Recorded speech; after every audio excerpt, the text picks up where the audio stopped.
messieurs, bonsoir. Bienvenue au 20h30. Voici les titres du journal ce soir.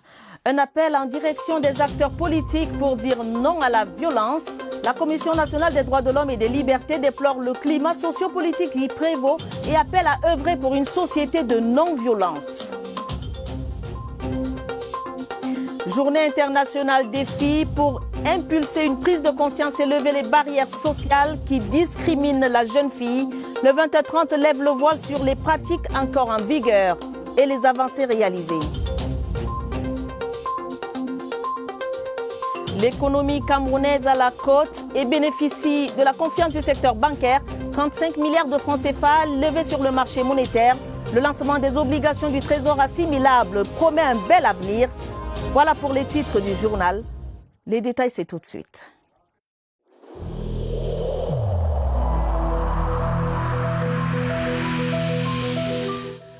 Il est essentiel que les mesures qui ont été indiquées soient absolument respectées par chacun de nous. Lavez-vous régulièrement les mains à l'eau et au savon ou à l'aide d'un gel hydroalcoolique. Restez à au moins 1 mètre de distance des autres personnes, surtout si elles toussent, éternuent ou ont de la fièvre. Si vous avez de la fièvre, de la toux ou des difficultés à respirer, consultez un médecin.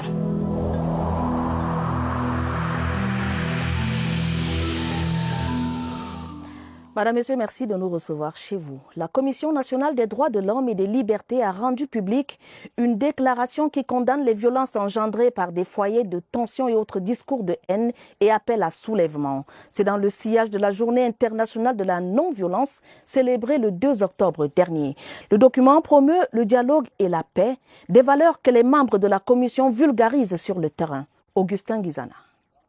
Sur 2 pages et demie, la déclaration de la Commission nationale des droits de l'homme et des libertés signée du président par intérim James Mwangeko Bila dénonce et condamne les violences sous toutes leurs formes. Nous avons l'extrême nord, nous avons Boko Haram, nous avons la situation au Nozo. Dans le sud, dernièrement, il y a eu quelques frottements au niveau de la frontière avec la Guinée équatoriale. C'est toujours des foyers de tension. Et il faut essayer de maîtriser justement ces foyers de tension, cultiver la non-violence pour que le pays puisse se développer dans la paix. Le Cameroun a des mécanismes qui construisent la non-violence et qui fonctionnent déjà.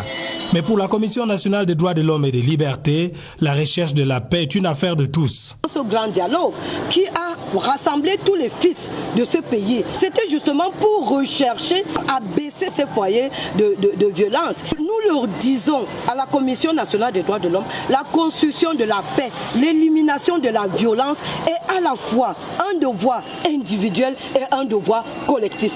La Commission nationale des droits de l'homme et des libertés se réjouit du rejet par l'immense majorité des citoyens camerounais des appels irresponsables à la violence d'où qu'ils viennent.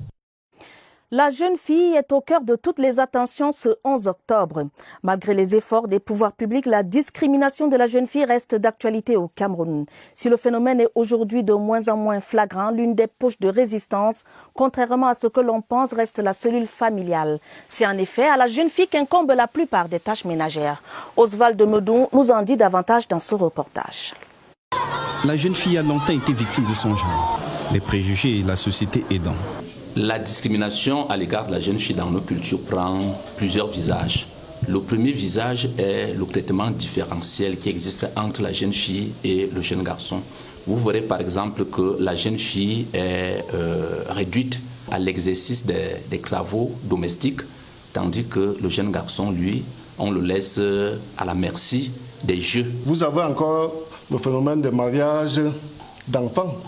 Et c'est particulièrement les filles qui sont victimes de ces mariages. Puis, dans le souci de rétablir l'équilibre, la volonté des pouvoirs publics s'est manifestée, avec des résultats probants. Le Cameroun a ratifié toutes les conventions qui protègent les droits de la fille. Le droit à l'éducation est reconnu au même niveau aux garçons et aux filles. Les effectifs dans les salles de classe, c'est bien. Vous verrez que la base est large.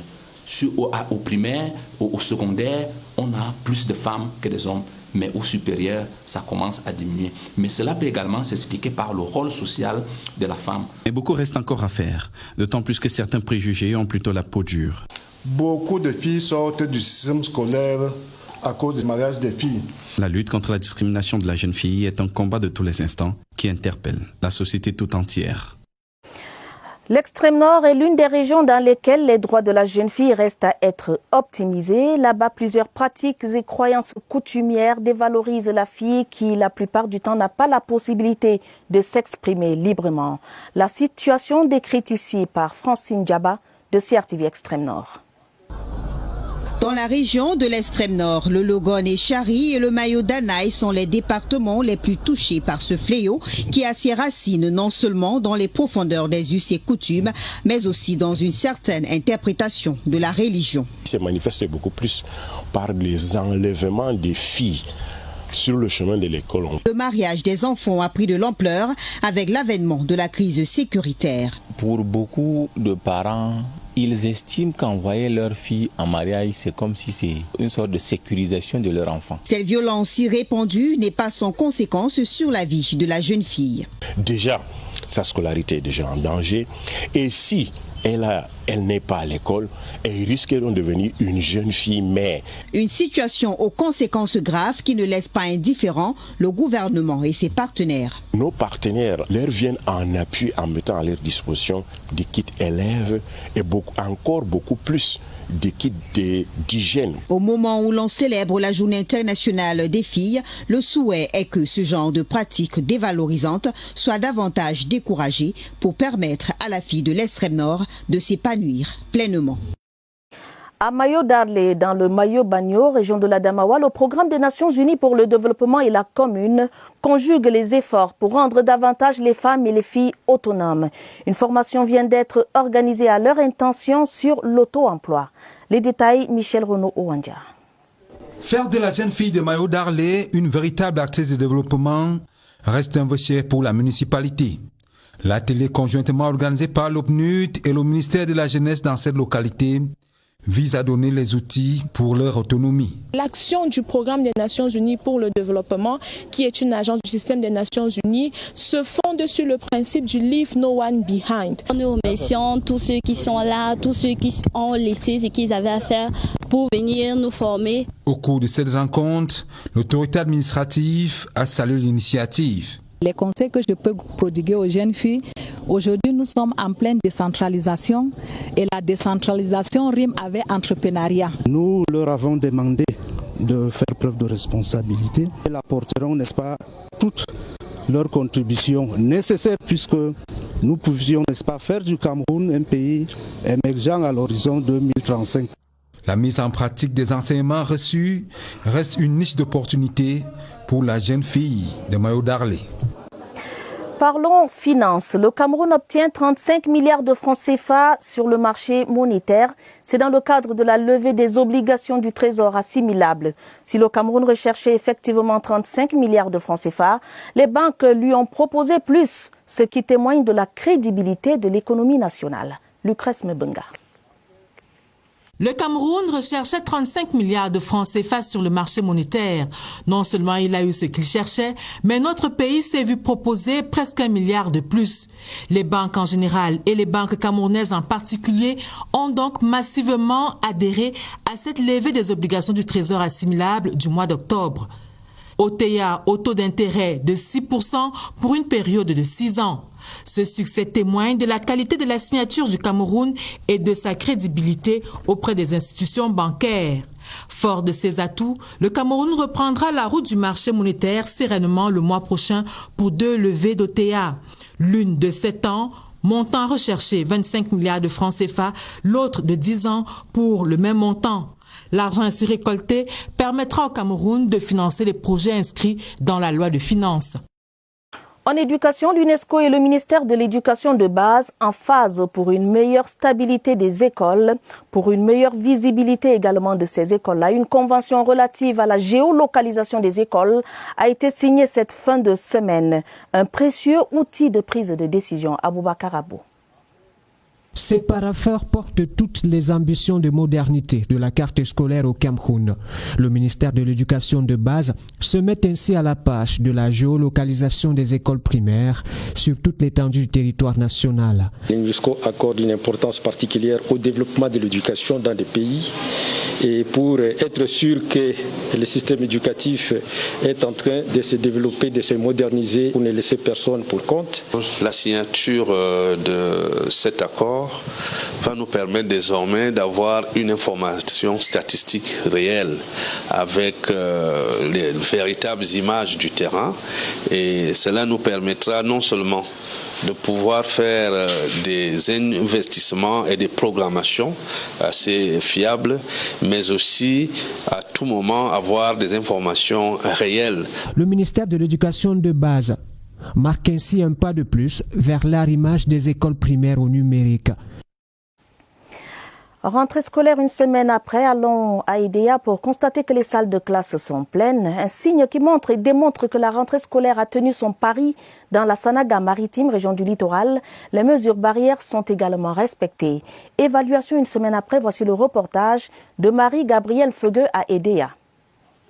Le rendez-vous du 5 octobre 2020 a été respecté dans la Sanaga maritime. À EDEA, les élèves de la maternelle, du primaire et du secondaire sont bel et bien dans les salles de classe. Au collège polyvalent Georges Schwab, des journées portes ouvertes ont marqué le grand retour de l'établissement mythique. Les journées portes ouvertes permettent d'abord aux parents de voir le matériel et aussi de rencontrer les enseignants, donc se rassurer que leurs enfants seront bien encadrés.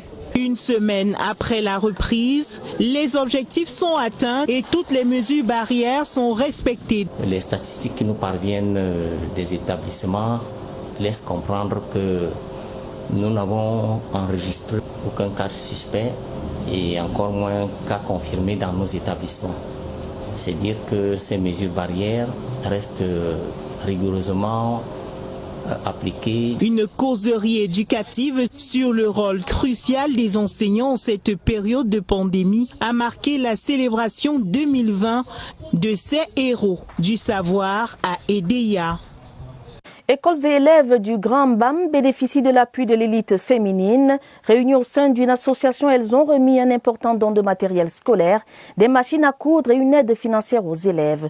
La cérémonie a eu lieu à Bokito sous le parrainage de James Onobiono et en présence de Achille Basilekin III, le ministre des Petites et Moyennes Entreprises. Les détails avec Christelle Fouda. Promouvoir le développement de leur contrée est l'objectif que s'est donné l'association de l'élite féminine bamoise. Primer ces jeunes bachelières, c'est leur donner l'opportunité de continuer à travailler et surtout de devenir des dames indépendantes. Pour cette rentrée scolaire, elles ont apporté leur pierre à l'édifice en octroyant des dons aux établissements et élèves constitués de machines à coudre, de fournitures scolaires et des aides financières. C'est une invite à tout le monde. Nous sommes ouverts pour tous ceux qui voudraient que nous regardions vers la même direction pour Bokito, c'est-à-dire son développement. Un geste vivement salué par les bénéficiaires au cours d'une cérémonie ayant pour parrain le patriarche James Onobiono. C'est une œuvre de charité grandiose. Je ne saurais comment les remercier. Je suis très heureuse pour tout ce que les mamans font pour nous. Une action qui met en exergue la place de choix qu'occupe l'école dans le Grand BAM. En religion, le rideau est tombé ce dimanche sur les 45e assises ordinaires annuelles des activités de la jeunesse d'action protestante évangélique du consistoire Yaoundé. Le culte de clôture a été célébré à la paroisse de Biémassi Emmanuel. Les détails avec Viviane Karinevina. Ce dimanche, les jeunes de la Japé ont pris d'assaut la paroisse haute de Biémassi Emmanuel. Le culte de circonstance marque la clôture de 4 jours d'activité chrétienne. À l'occasion, la rencontre a permis aux délégués des 32 paroisses du Synode du Centre d'évaluer le plan d'action ecclésiastique pour le compte de l'année en cours. Je voudrais rendre grâce à Dieu parce que toute chose qui a bien commencé s'achève également dans de bonnes conditions. Il était également question dans ces assises de faire des projections pour l'année à venir. Toutes les résolutions prises tiennent lieu de projections parce que c'est sur la base de ces résolutions que l'évaluation se fera en temps opportun. L'aumônier des jeunes du consistoire qui a tiré son évangile dans Ésaïe 49 de 1 à 16 en a profité pour leur parler. Dieu leur dira-t-il, ne les a pas oubliés et ne les oubliera jamais. Toutefois, ils ont l'obligation de s'auto-examiner. Pendant ce temps, l'association culturelle islamique du Cameroun, les leaders religieux musulmans ainsi que les imams résidant à Yaoundé étaient en concertation ce dimanche. La rencontre initiée par El Hadj Idi Mama, président de l'ASIC, avait pour objectif de solliciter l'accompagnement des imams et des leaders religieux musulmans camerounais pour la bonne marche de l'ASIC. Michel Renaud-Wandja. Après la tenue de l'Assemblée générale du 19 septembre dernier, l'Association culturelle islamique du Cameroun voudrait tracer une nouvelle trajectoire, celle de la cohésion. La rencontre, initiée par El Hadj Idi Mama, son président, visait à présenter aux imams et leaders musulmans les projets de l'association. Si on les appelle, vous comprenez déjà qu'on a besoin de toucher le fond de la communauté. C'est pour l'exemple pourquoi on l'a appelé les imams, pour qu'à la base, tout le monde sache que la SIC s'est réveillée, elle veut s'organiser et toute la communauté, qu'il n'y a plus de divergence d'idées. Ici, l'on a prié pour la paix au Cameroun. Sans paix, il n'y aura rien. Donc c'est la priorité des choses d'abord pour tout Camerounais. La construction d'un nouveau siège reste également une urgence pour la SIC. L'exécutif municipal de la ville de Bayangam, dans la région de l'Ouest, est désormais en place. Le maire Léopold Nwetsa et ses 2 adjoints ont été officiellement installés par le préfet du Konki. Une cérémonie couplée à la promotion de l'excellence scolaire là-bas. La correspondance de Stéphane Francky-Kana de CRTV Ouest. Ils sont désormais installés dans leur nouvelle fonction de maire.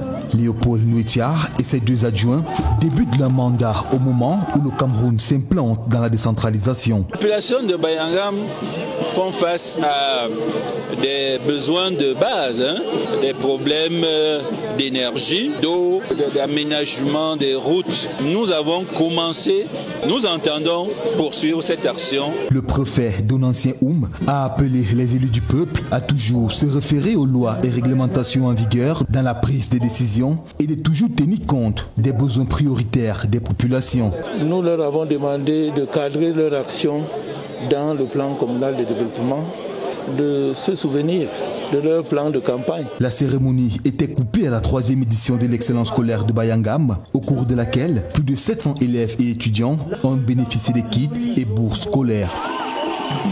Des innovations à l'Agence de régulation des télécommunications ART, un nouvel organigramme, la création d'une brigade de contrôle appelée à surveiller le spectre des fréquences, la qualité des services et la couverture des réseaux. Une campagne encadrée par un personnel qualifié. Irène Dianafouda nous en dit davantage.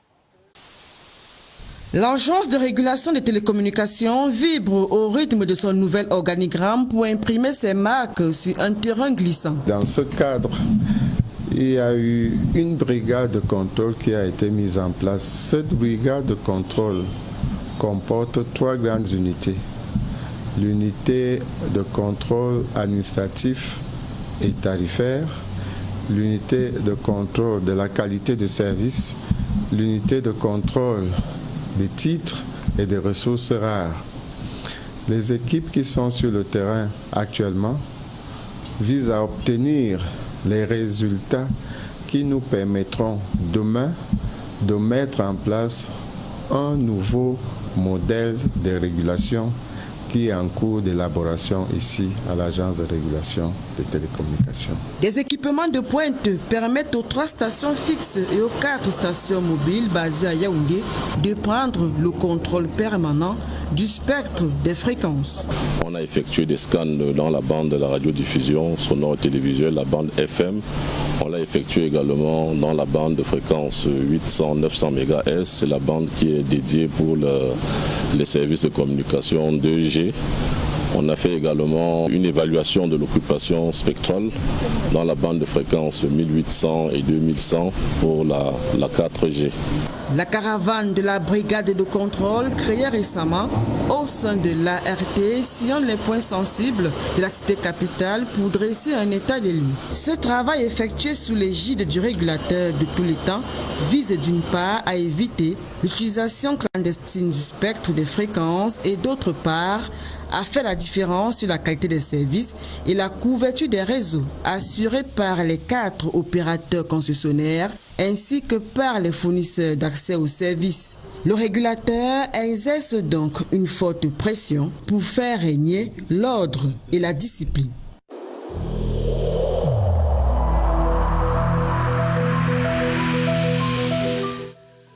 le port du masque dans l'espace public restera obligatoire jusqu'à nouvel ordre.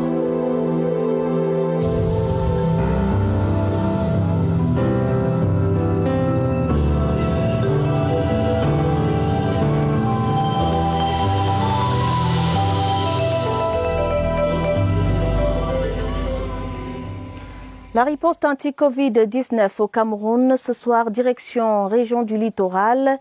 L'objectif d'une rentrée scolaire sans Covid-19 est une préoccupation multisectorielle et les protocoles mis en place produisent l'effet escompté. Voyons tout cela dans cet entretien que mène Évariste Yenga et son expert de ce dimanche. Direction dont le centre des opérations d'urgence de santé publique. Bonsoir Évariste Yenga, que doit-on retenir ce soir? Bonsoir. Les rentrées scolaires sans Covid-19 dans la région du littoral. On va voir comment cela s'est déroulé. L'implémentation des protocoles sanitaires dans cette région qui côtoie les berges du Vaury. Comme invité ce soir, c'est Gustave Abel Mbela, l'administrateur principal de santé publique, en même temps chef de la brigade de contrôle des activités de soins. Bonsoir, Gustave. Bonsoir. Avez-vous eu du mal à implémenter les protocoles sanitaires dans les établissements au cours des 5 derniers jours qui représentent la rentrée scolaire? Le port systématique et obligatoire du masque en milieu scolaire, la mise à disposition des lave-mains dans chaque salle de classe, la distanciation sociale applicable en milieu scolaire avec le retour des mi-journées, la prise de température à l'aide des thermoflash, la prédisposition d'une salle d'isolement pour le suivi des cas suspects et le renforcement des capacités des inspecteurs médico-scolaires et des inspecteurs d'arrondissement. Toutes ces mesures barrières, dont la liste n'est pas exhaustive, sont à ce jour bel et bien effectives dans nos établissements scolaires dans la région du littoral. Est-ce que les enseignants ont été systématiquement testés et quel en est le bilan? Il faut dire que c'est trop tôt, n'est-ce pas, de pouvoir parler ou de faire un bilan actuellement, étant donné que le dépistage proprement dit a débuté seulement ce mois, début de ce mois, dont il est en cours. Cependant, on peut signaler que le délégué régional de la santé publique du littoral avait pris une correspondance adressée aux différents chefs des districts de santé de la région du littoral pour pouvoir encadrer la mise en œuvre de cette vaste activité de dépistage Covid-19, soit 23 666 personnels de santé du ministère qui devaient être testés, n'est-ce pas, des enseignants. Et à la date d'hier, nous étions seulement à 1578 enseignants testés pour un pourcentage de 6%. Comme je l'ai si bien dit, c'est une opération qui est en cours, qui ne fait que commencer et qui va certainement porter ses fruits. Donc nous ne pouvons pas donner un bilan exhaustif, mais nous exhortons tous les enseignants, n'est-ce pas, à se faire dépister pour la réussite de cette opération. Gustave Mbela, merci d'avoir répondu à nos questions. On l'a noté. Pour l'instant, en ce qui concerne l'implémentation du protocole sanitaire relatif aux rentrées scolaires, il n'y a pas encore de chiffres concernant le bilan. Il faudra attendre peut-être à la fin du prochain mois, mais l'implémentation a bien été effective. Merci Évariste Yenga, merci également à votre invité et bonne semaine à vous. 34 ans de carrière, dont près de 20 ans à différents postes de responsabilité, Simon Goutouga a servi son pays et la CRTV avec abnégation, amour et patriotisme. L'ancien directeur des technologies et solutions radio a eu droit à une cérémonie d'au revoir forte et émouvante à la maison de la radio. Témoin de la scène, Clovis Tchamabo de CRTV Centre. Un samedi inoubliable pour Simon Goutouga, l'ancien directeur des technologies et solutions radio de la CRTV. Ses anciens collaborateurs retiennent de lui l'image d'un père de famille, un véritable dinosaure de la technique. C'est un ingénieur qui a été longtemps et toujours cité en exemple en tant que haut cadre technique de la CRTV. Les anciens collaborateurs ont promis de relever le défi et surtout conserver les acquis de cet ingénieur retraité qui fut le pionnier du mouvement syndical à la CRTV. Ce n'était pas évident que dans une entreprise, un cadre supérieur puisse s'engager dans l'action syndicale. Mais l'objectif, c'était la recherche du bien-être du personnel. Concernant sa reconversion, ma prochaine vie, peut-être que je serai pasteur. Une belle ambiance pour une soirée de revoir. En culture, allons autour du feu au village, dans le département de la Lekié. Écoutez les vieux sages qui dénoncent la dépravation des mœurs et l'insouciance des jeunes. Les parents accusent les enfants de tourner insouciamment le dos aux règles de politesse, au respect des aînés et autres. Ils donnent des conseils aux jeunes dans ce reportage signé Barbara Padjama. Les vieux convoquent les jeunes d'aujourd'hui sous l'arbre à palabres. Les bonnes mœurs courent un grand danger. Ce sont nos parents qui nous donnaient cette culture-là. Toi, tu ne dois pas répondre arrogamment à toute personne âgée. Lorsque mon père grondait, ce n'était pas facile que je m'assieds ou bien je m'arrête, n'est-ce pas, pour faire face à lui, comme si c'était un défi. La rareté des règles de politesse déteint les bonnes manières. Je leur ai demandé quand ainsi que, est-ce que vous pouvez me dire bonjour? Vous me trouvez assis comme ça, vous me dites bonjour papa. Ce qui est dans leur tête, c'est de manipuler le téléphone, c'est de faire de la musique. Quand je gronde, on me dit que ce n'est pas ton époque. Comme ils voient la télévision, ça les fait fuir nos mœurs, nos traditions. Marianne Amatala Bela, née vers 1914, est la plus ancienne jeune de Koleba Simbi. Elle a passé le secret de sa longévité.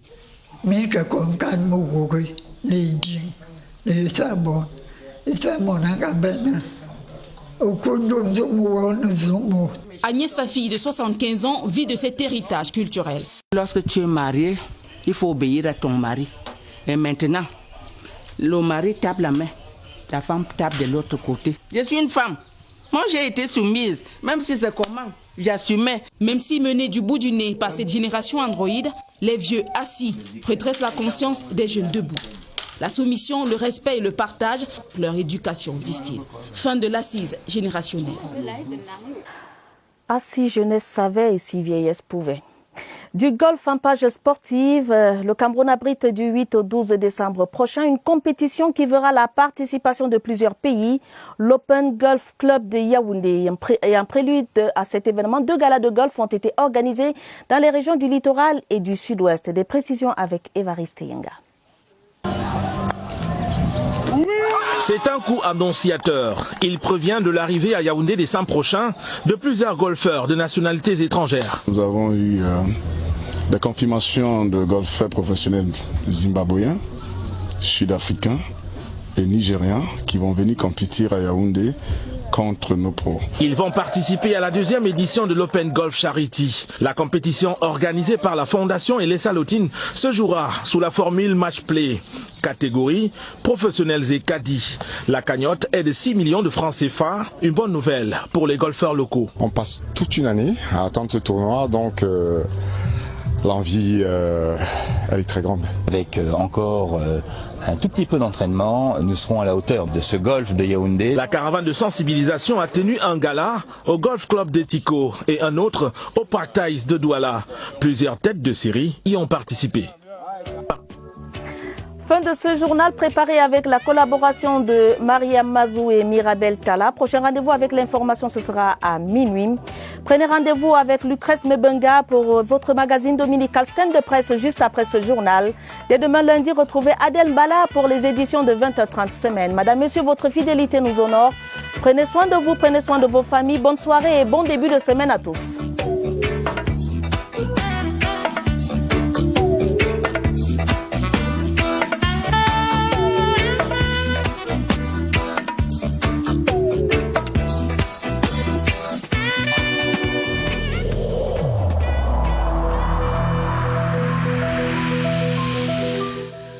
Évitons de stigmatiser ceux qui sont atteints par la maladie.